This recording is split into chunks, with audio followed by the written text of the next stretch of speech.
Ahoj všichni, vítám vás u dalšího videa a dnes vám chtěl ukázat, jak se dá poskládat chest rig.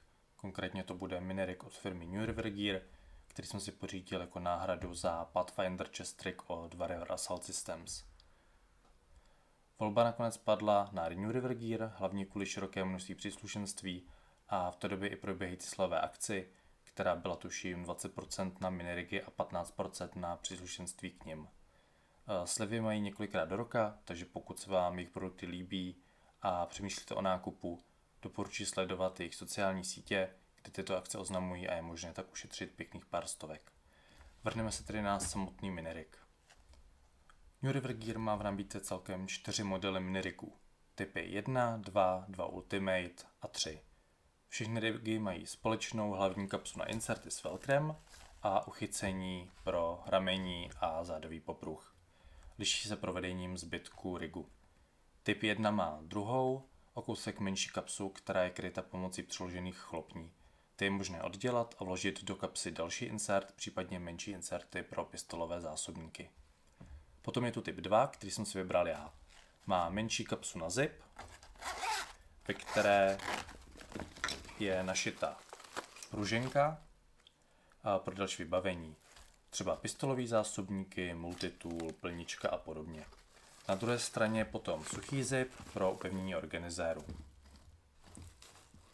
Typ 2 Ultimate je vylepšený typ 2, který má navíc na přední části další kapsu na zip a větší velcro panel na přední straně. Po stranách má uchyty pro lightsticky a dole potom úchyt pro turniket. V době, kdy jsem si minirig kupoval, tak dvojka ještě nebyla v nabídce a dneska už bych si vybral asi ten. Inserty doporučuji do minirigu dávat se zásobníkama.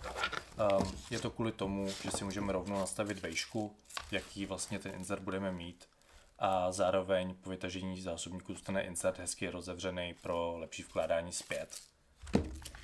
Takže vložíme si jednu destičku, insert, druhou desku, insert si v minirigu zarovnáme, jak budeme potřebovat, aby byl hezky na středu, a pak už jednoduše jenom desky vytáhneme a upravíme, aby nám insert dobře držel. Jak můžete vidět, zásobník jde dovnitř a ven opravdu snadno, není třeba hledat polohu nebo si pomáhat druhou rukou. Insert pro AR-15 by klidně mohl být ještě o maličku těsnější, tyhle zásobníky jsou v něm volnější, ale chápu, že výrobce je vyrábí tak, aby zajistil pokud možno co nejlepší kompatibilitu napříč trhem.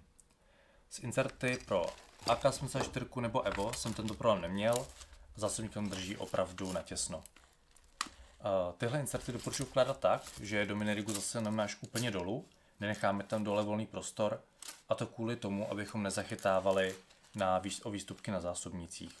U AKčka jsou to výstupky, které drží zásobník ve zbrani, a u airsoftového EVA je to páčka pro indikaci prázdného zásobníku. K tomu, jak mohli rig používat, potřebujeme ještě ramení popruhy. New River Gear má v nabídce několik variant.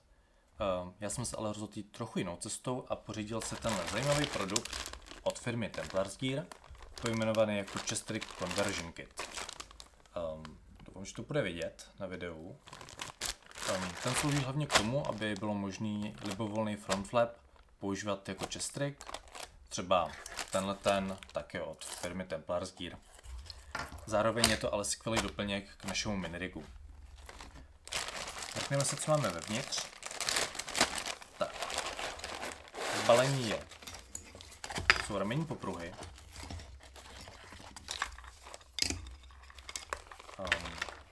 Je to takhle typ H, laserem řezaný laminát, opravdu hodně lehký, na vnitřní straně mají potom velcro.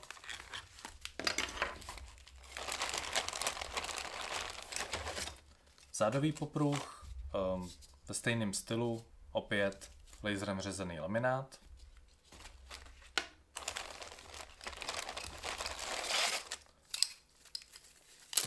Rozšiřující platformy se sponami,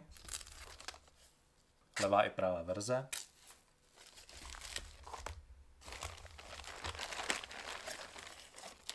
Pěkný polstrovaný Coolmax panel. A potom takovýhle malý poutka pro organizaci kabeláže od headsetu, případně i hadičky od Camelbacku. Je opravdu škoda, že jsou napevno našitý a nedají se rozdělávat.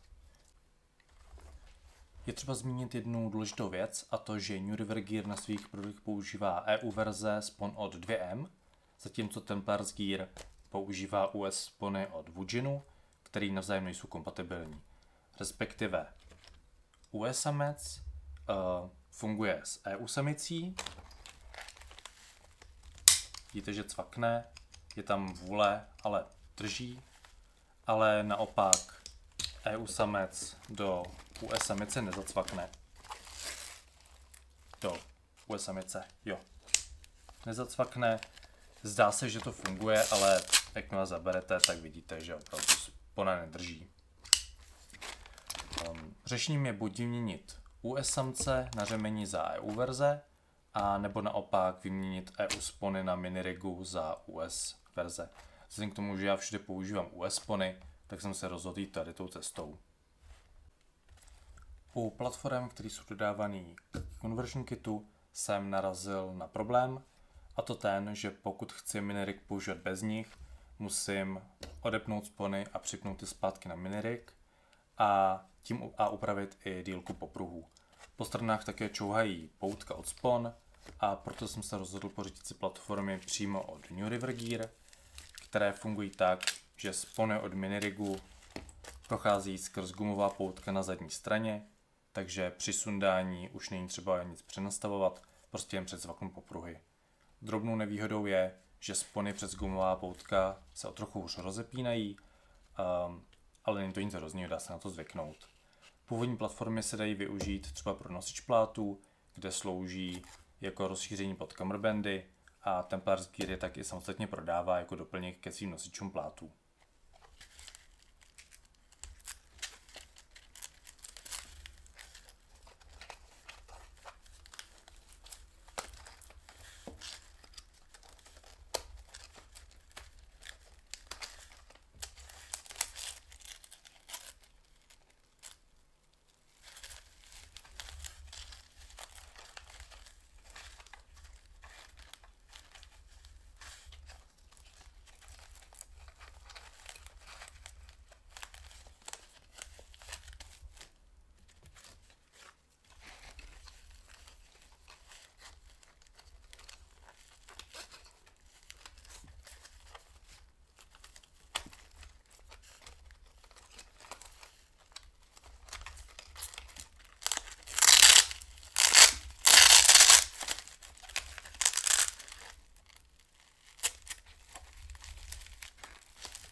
To máme a teď můžeme připnout ramení popruhy.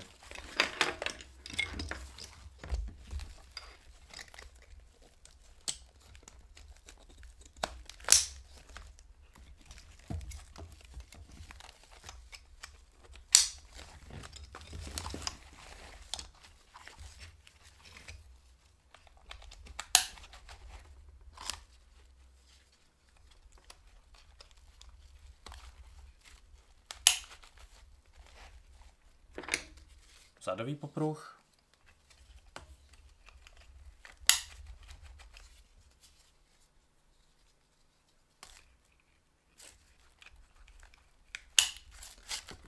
A suchý zip, velcro, který vlastně je dodávaný s minirigem, můžeme nahradit za Coolmax panel.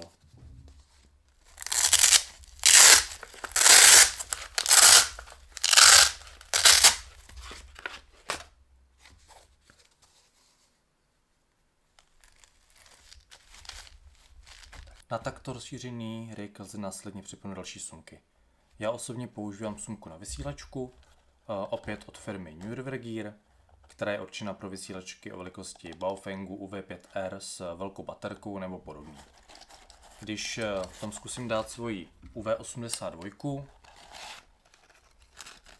tak můžete vidět, že v sumce docela plave, je tam dost na volno. To se dá naštěstí jednou se vyřešit, stačí vám třeba kousek Eva pěny nebo molitanu, co se dává ke zbraním jako výplň krabice. Dáme ho takhle na spod sumky, vyplní volný prostor a potom vidíte, že už tam vysílačka opravdu drží jak má, nikam nám neutíká, nikam neskáče. Tahle sumka se prodává ve dvou verzích podle toho, na jaké straně má vysílačka anténu, tak aby klávesnice směřovala vždycky k tělu. Já jsem si záměrně objednal opačnou variantu, a to kvůli tomu, abych měl anténu blíž k tělu a nepřekážela mi při manipulaci se zbraní na popruhu. Na druhé straně rigu potom nosím nízkoprofilovou sumku, kterou používám například na drobné občerstvení, mysli tyčinku, oříšky, kaprisone, strolovaný pytel s kulama a tak podobně. Takový detail je, že New River Gear má opravdu hezky vyřešený úchyty na molé vazbu, které jsou hodně tenký, takže se dobře provlíkají a zakončení má na sobě malé poutko, za který se dá konec dobře vytáhnout, pokud chceme sumku odepnout.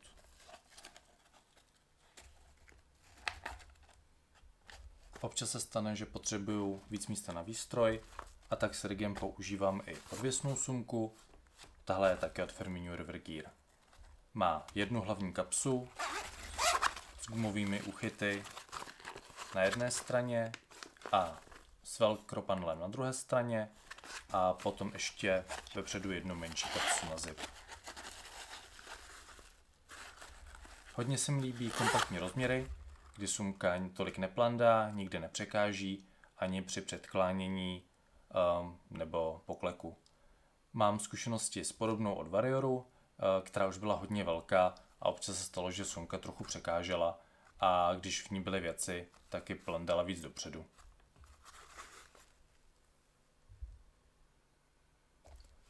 Takhle tedy vypadá můj kompletní setup.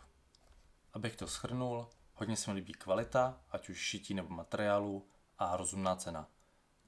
Pokud se vám video líbilo, budu rád za like a odběr a brzy zase u dalšího videa. Ahoj.